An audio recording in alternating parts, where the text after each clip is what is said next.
Hello guys, कैसे हैं आप सब लोग। स्वागत है आपका अपने YouTube channel PG excellence classes में। सो यार, पिछली क्लास में मैंने आपको बताया था कि एरर डिटेक्शन कोड्स क्या होते हैं computer networks and data communication से रिलेटेड। तो इस बार मैं आपको बताने जा रहा हूँ उसी चीज़ का एक सब टॉपिक जो कि आपका है हैमिंग डिस्टेंस। तो हैमिंग डिस्टेंस होता क्या है ये मैंने आपको इस वीडियो में बताया। वीडियो को लास्ट तक देखना। अगर आप चैनल से न्यू है तो ये चैनल को सब्सक्राइब कर लेना और वीडियोज़ देखना सारे क्लास 10th और आपके कंप्यूटर से रिलेटेड सारे कॉन्सेप्ट मिल जाएंगे, टॉपिक्स मिल जाएंगे। ठीक है गाइस, तो यार शुरू करते हैं हम आज का अपना video. Subscribe now and press the bell icon. Never miss an update. दोस्तों, स्क्रीन पे आप लोग देख रहे हैं कि एरर डिटेक्शन एंड करेक्शन लिखा हुआ है। तो ये पिछले प्रीवियस लेक्चर में भी मैंने आपको ये बताया था कि एरर डिटेक्शन और करेक्शन होता क्या है। तो आज मैं आपके लिए नई चीज़ लेके आया हूँ। तो रोज कुछ नया सीखते हैं पीजी एक्सीलेंस क्लासेस में। आज सीखेंगे हम हैमिंग डिस्टेंस और उसके ऊपर कुछ क्वेश्चंस जो कि हमेशा आते हैं। और मेरी जो आने वाली लेक्चर है, जो नेक्स्ट लेक्चर है, उसमें मैं बताऊंगा आपको कि हैमिंग कोड क्या होता है, उसके ऊपर ही फॉर्मूला बताऊंगा। लेकिन उसको जानने से पहले आपको ये पता होना चाहिए कि हैमिंग डिस्टेंस यार होता क्या है। तो हैमिंग डिस्टेंस अगर मैं सिंपल फॉर्म में आपको बताऊं तो जो दो हमारी बाइनरी बिट्स होती हैं, लेट सपोज 1010 1101, ठीक है। तो इन दोनों में हैमिंग डिस्टेंस कैसे पता चलेगा। हैमिंग डिस्टेंस का मतलब होता है कि दोनों बिट में कितना डिफरेंस है। मतलब 0 है और 1 है, 0 से 1 बिट चेंज हो गई तो यहाँ पे हैमिंग डिस्टेंस हो गया 1। ठीक है, 0 1 है, बिट चेंज हो गई 1 और 0। ये देखो, ये 0 था ये 1 हो गया, ये 1 था ये 0 हो गया, तो हैमिंग डिस्टेंस हो गया 2। ठीक है, इसका हैमिंग डिस्टेंस हो गया 2। तो आइए मैं आपको बताता हूँ अब हैमिंग डिस्टेंस है एक्चुअली में।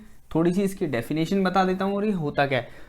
तो हैमिंग डिस्टेंस हमारा एक मेट्रिक होता है जिससे हम क्या करते हैं, दो बाइनरी डेटा स्ट्रिंग को कंपेयर करते हैं। ठीक है, it's basically a metric that compares two binary strings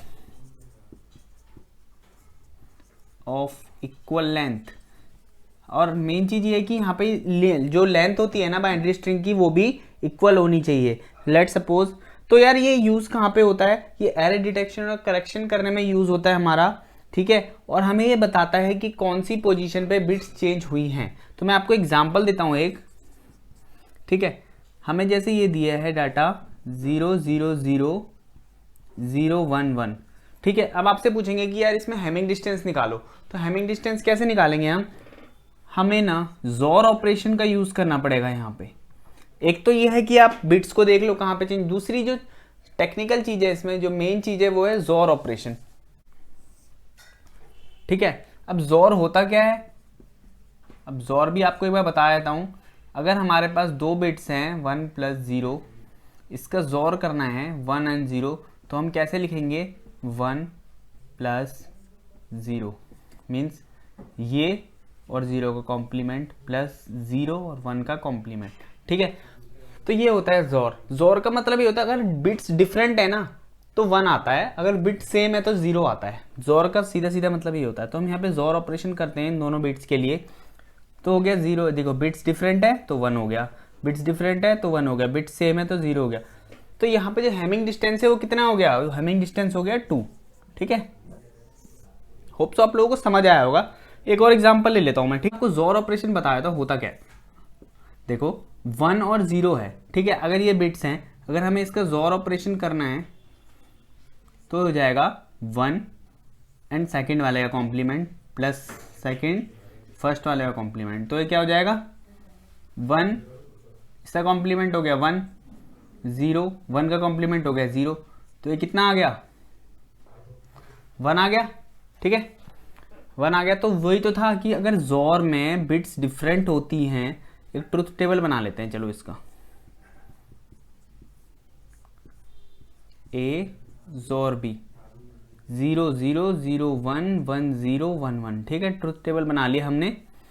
देखो बिट सेम है तो 0 हो जाएगा, बिट डिफरेंट है तो 1 1, सेम है तो 0। तो ये अपना जोर ऑपरेशन का टेबल मैंने आपको बताया। ये क्यों बताया, क्योंकि यार ये हमारा यूज हो रहा है हैमिंग डिस्टेंस में। ठीक है, बार बार यूज होगा, तो ये कॉन्सेप्ट क्लियर होना बहुत जरूरी है आप लोगों का। तो नेक्स्ट अगर एक कोड वर्ड दे दिया गया हमें 10101 11110, अब आपसे पूछा यार हैमिंग डिस्टेंस निकालो। तो हैमिंग डिस्टेंस के लिए सबसे आपको पता है, सबसे पहले तो लिख देना है फिर जोर ऑपरेशन लगा देना, ठीक है। बिट्स डिफरेंट है तो 1 आएगा, 1 0 1 0। तो आपने क्या देखा कि ये जो ये बिट्स हैं ये आपके हैमिंग डिस्टेंस है, तो d कितना हो गया 3, तो d इक्वल टू 3, ये हो गया हैमिंग डिस्टेंस, ठीक है। अब इसमें एक और टर्म आती है मिनिमम हैमिंग डिस्टेंस। तो मिनिमम हैमिंग डिस्टेंस होता क्या है, ये मिनिमम हैमिंग डिस्टेंस क्या होता है गाइस, जितने भी आपको कोड वर्ड्स दिए होते हैं ना, ये जो वैलिड कोड वर्ड्स होते हैं, ठीक है, अगर ये बहुत सारे सेट दिए हैं आपको, मान लो एक कोड वर्ड दिया है, 2 दिया है, 3 दिया है, 4 दिया है, तो इन चारों में से जितना भी मिनिमम होगा ना वो मिनिमम हैमिंग डिस्टेंस होगा। लेट्स सपोज इसका 2 आ रहा है, इसका 3 आ रहा है, इसका 2 आ रहा है, इसका 4 आ रहा है, तो मिनिमम हैमिंग डिस्टेंस यहाँ पे होगा 2, ठीक है। तो इसके ऊपर मैं एक न्यूमेरिकल लाया हूँ आप लोगों के लिए, ऐसे आएगा फाइंड मिनिमम हैमिंग डिस्टेंस, ठीक है, मिनिमम हैमिंग डिस्टेंस। तो हमें कोडवर्ड दिए हैं कुछ d 0 0 0 0 1 1 0 0 0 1 0 1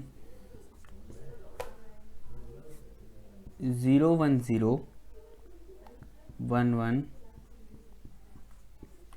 ठीक है। अब देखो यार, जोर लगाने की जरूरत क्या, हमें पता है ना, अगर बिट्स डिफरेंट है तो हम सीधा लिख सकते हैं, हमने बता दिया अभी। तो यहाँ पे क्या हो जाएगा, डी हैमिंग डिस्टेंस हो जाएगा, देखो 0 है 1 है, बिट चेंज हो गई, ये 0 है 1 है, बिट चेंज हो गई 0, तो यहाँ पे हैमिंग डिस्टेंस 2 हो गया। यहाँ पे देखो कौन सी बिट चेंज हो रही है, पहली, दूसरी सेम है, तीसरी, तो 2 हो गया हैमिंग डिस्टेंस। मतलब जितनी बिट चेंज होंगी ना वो हैमिंग डिस्टेंस होता है, और जोर लगाने का तो वो कॉन्सेप्ट है एक, ठीक है, और ये ट्रिक है। अब देखो पहली बिट चेंज है, हाँ जी है, एक हैमिंग डिस्टेंस हो गया, दूसरी नहीं है, तीसरी है, फोर्थ नहीं है, फिफ्थ, तो ये 3 हो गया इसका। लेकिन हमसे क्या पूछा है, मिनिमम हैमिंग डिस्टेंस, तो डी मिनिमम कितना हो जाएगा, 2 हो जाएगा, ठीक है। मिनिमम का मतलब ऑब्वियस है ना यार, जो कम होगा वही मिनिमम होगा, ठीक है। तो क्या हो गया, डी मिनिमम हो गया 2। अब इसमें एक बहुत अच्छा सा कॉन्सेप्ट आता है एक,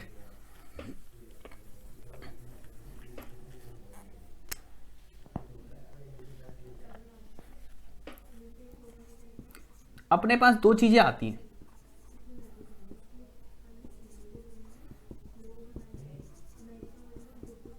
ठीक है। अब ये सर जी ये है क्या, क्या लिख दिया आपने, एस टी और डी मिनिमम तो हमें पता है, तो आपने एस क्या लिख दिया यार, यहाँ पे जो एस है ना वो नंबर ऑफ एरर्स है, ठीक है। यहाँ पे एस क्या है, वो नंबर ऑफ एरर्स है।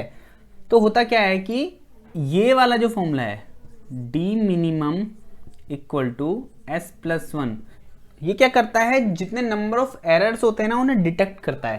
तो ये किसके लिए हो गया, ये एरर डिटेक्शन के लिए हो गया, ठीक है, ये एरर डिटेक्शन के लिए हो गया। और जो ये वाला है 2t + 1, ये किसके लिए हो गया, ये एरर करेक्शन के लिए,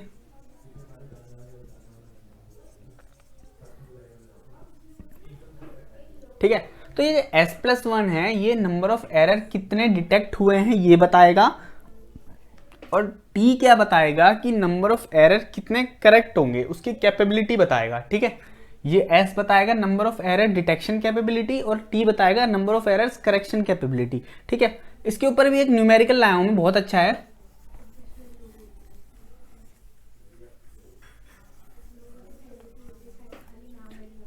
यार अच्छे से कर लेना, बहुत अच्छा कॉन्सेप्ट है। तो d मिनिमम इक्वल टू 4, मतलब जो हैमिंग डिस्टेंस है वो 4 है। तो इसमें पूछा है what is error detection and error correction capability, मतलब ये पूछ रहा है कि जो d मिनिमम है ना हैमिंग डिस्टेंस वो 4 है, तो इसमें s कितना है और इसमें t कितना है। तो हमें क्या पता है, हमें तो एक फॉर्मूला पता है सर, एरर डिटेक्शन के लिए तो हमें ये पता है, तो चलो लगा दो इसमें, d मिनिमम कितना है 4, s + 1, तो this implies s equal to 4 - 1 equal to 3। मतलब number of error detect equal to 3। अगर हैमिंग डिस्टेंस 4 होगा तो नंबर ऑफ एरर जो डिटेक्ट होंगे वो कितने होंगे? 3। ठीक है, अब नेक्स्ट पे आओ भाई, यहां पे बहुत अच्छा कॉन्सेप्ट आने वाला है अब एक। ठीक है, तो D minimum equal to 2t+1। ठीक है, अब हम एरर करेक्शन की तरफ चल रहे हैं। डिटेक्शन हमें कैपेबिलिटी पता है लगी इसकी 3 है। ठीक है, लेकिन हमें ये तो नहीं पता कि करेक्ट कितने करेगा। मैं बताता हूं आपको, 4 2t+1। ठीक है, तो ये कितना हो गया? t equal to 3/2 1.5। तो देखो s आ गया आपका 3, t आ गया 1.5, जो कि आपका 1 माना जाएगा। ठीक है, इसको 1 माना जाएगा। तो अब मैं आपको ये बताना चाहता हूं, अगर d मिनिमम 4 है, अगर हैमिंग डिस्टेंस 4 है, तो नंबर ऑफ एरर्स जो डिटेक्ट होंगे वो तो 3 होंगे, लेकिन जो वो करेक्ट कर पाएगा उसकी कैपेबिलिटी, उसकी क्षमता 1 एरर को करेक्ट करने की है।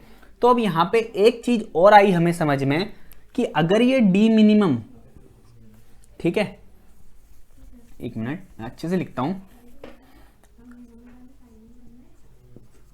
If D minimum equal to even. ठीक है, अगर ये डी मिनिमम इवन होगा तो जो इसकी कैपेबिलिटी है ना एरर करेक्ट करने की, वो वेस्ट हो जाएगी। क्यों वेस्ट होगी? क्योंकि यार अभी हमने देखा जब इवन था, डी मिनिमम 4 था, when D minimum equal to 4, जब डी मिनिमम 4 था तो उसने क्या, एक ही तो एरर करेक्ट किया था, तो उसकी एक पार्ट की कैपेबिलिटी खत्म हो गई एरर को करेक्ट करने की। अगर यहीं पे डी मिनिमम मेरा 3 होता, मतलब ऑड होता, ये मैं सेकंड केस ले रहा हूं आप लोगों के लिए। ठीक है, अगर डी मिनिमम ऑड होता तो क्या होता, देखो, अगर डी मिनिमम 3 होता तो 2t+1। ठीक है, 2t equal to 2, t equal to 1। तो क्या इसकी कोई भी पार्ट एरर डिटेक्शन करेक्शन के लिए क्या वेस्ट हुआ? नहीं हुआ ना। तो मतलब अगर डी मिनिमम इवन है तो वो एरर को करेक्ट नहीं कर पाएगा उसकी कैपेबिलिटी के अनुसार, लेकिन अगर डी मिनिमम ऑड है तो वो आराम से अपनी कैपेबिलिटी के अकॉर्डिंग उसको करेक्ट कर पाएगा। तो हमेशा डी मिनिमम ऑड होना चाहिए ताकि उसकी जो कैपेबिलिटी है एरर करेक्शन की वो वेस्ट ना हो। ठीक है,